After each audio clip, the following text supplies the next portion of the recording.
มีสิทธิ์มีเสียงในการทำเฮียนในการไปมาในการปากเบ้าในการขีดเขียนนี่ในประเทศเฮาที่เฮาต้องการการต่อสู้ของลุงเพื่อลูกเพื่อหลานนี้ลุงเฮ็ดเพื่อลูกเพื่อหลานเพื่อแนวนี้เพื่อเสรีภาพอายุป่านนี้แล้วลุงยังบ่พักผ่อนได้ยังเฮ็ดเวียกเพื่อลูกหลานลุงนี่หับไส้พวกลูกหลานได้ต้องเบิ่งได้พวกเจ้าได้คันพวกเจ้าบ่เห็นตัวนี้แล้วก็เบิดแหละ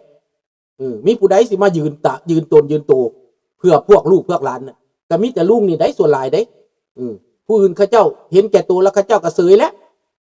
ข่อยก็มีกินแล้วข่อยก็มีอยู่แล้วเขาบ่สนแล้ว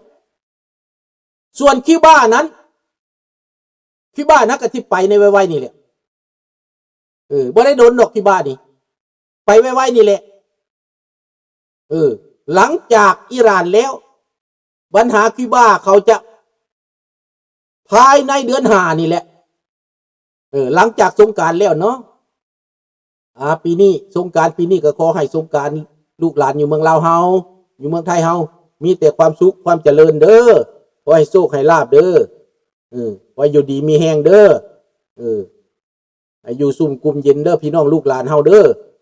อยู่เมืองลาวก็ได้สุขภาพเข้มแข็งอยู่ดีมีแฮงให้โชคให้ลาภเด้อพี่น้องลาวอยู่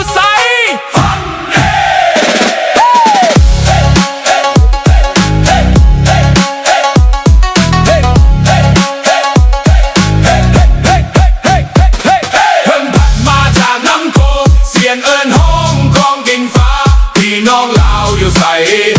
ฟังเด้